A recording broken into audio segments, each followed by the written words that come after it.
Jesus' words in the gospel today are some of the most fragile, they're some of the easiest to ruin and miss. So just to begin, we're approaching the gospel reading today with care and with reverence, because what he says to us is easily lost. It's easy to soften it with too many words, and it's really tempting, of course, to try to explain away what he says. And it's true that as Jesus talks about hating your father and mother, this is hyperbole. But if we say, well, it's hyperbole, then we just pass by it, then we've missed it, you know. So we don't want to just pass over it. So we approach it with care and with reverence, knowing that we can easily lose what Jesus wants to give us. These three conditions that he gives for discipleship, the moment that he says it is like the worst moment, you know, like here's Jesus, he's traveling, great crowds are with him, and it seems like he takes the opportunity actually in some ways to push them away. What he describes in the conditions that he gave to be his disciple are obviously more than very often we think of a life of discipleship. It's much, much more than, well, you live a normal life and you try to not sin too much and you do some good and you go to church. Like, Jesus says much more than that today.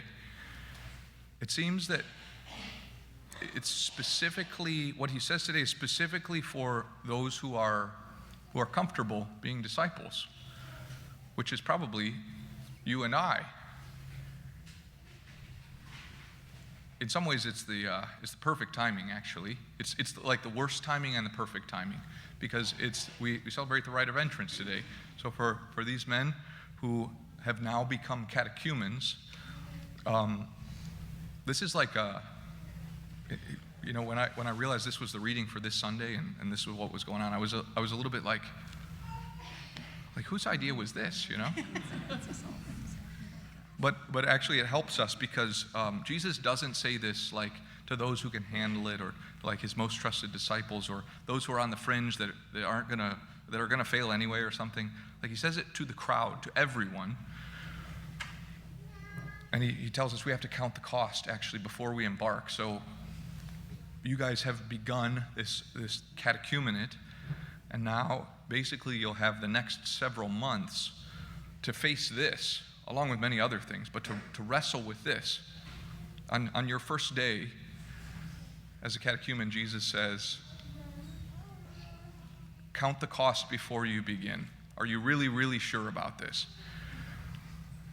Again, I think he says this in some ways specifically for those who are comfortable with discipleship, because when he says this to us, if we actually pay attention, then what comes out of our mouths is like, but you don't mean, like, what about, like, you can't actually be serious.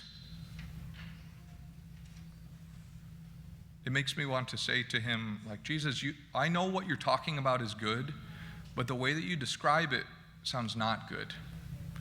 The way that you're talking about discipleship sounds like something I don't want, actually. So why do you say this, Lord? If you take these three conditions seriously, like, does it bother you? Does it disturb you? Do you have a sense of unfairness, maybe?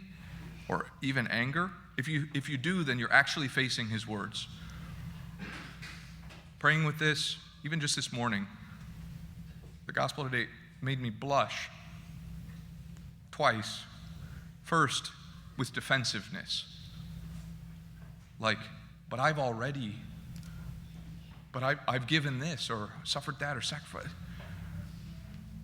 So first it made me blush with defensiveness, and then with embarrassment for my defensiveness, and that I pushed back when Jesus said, this is what it means to be my disciple. We have a baptism after Mass today, and we had one yesterday, and then you guys are starting the catechumenate. I sort of wanted to ask my parents or the parents of these kids that were being baptized, like, what is it that makes you say, when you hear like what you're signing your kid up for is what Jesus says today. Like when you bring your kid forward for baptism, what you're saying is, I hope and pray, I want for you that you can say, I hate my father and mother, as Jesus says today. I remember actually as a little kid, this dawning on me. It was kind of abstract, and then the words just kind of hit me like, you're supposed to love God more than anyone else? What about like more than most people? I was like a pretty little kid, maybe 8 or 9 or something. I remember like being angry at this and talking to my parents about it and crying, because I just said like, how can this be that God wants, like this was unimaginable, that God wants me to love him more than I love you, Mom and Dad, or anyone else? How can Jesus say this? Who is this who is speaking? Now, we know, of course, that Jesus, he's not trying to push people away. He has come to save the whole world, every human person, and he wants all of us, every person who lives, he wants all to be his disciples. And so as he says this, like his eyes are not cold, his heart is not hard. I imagine that if you looked at his face as he said these words, it would be very similar, maybe the same, in his eyes, in his face, in his heart, the same as when he says, I am going to Jerusalem, and I will be arrested, betrayed, accused, tortured, and ultimately I will be killed.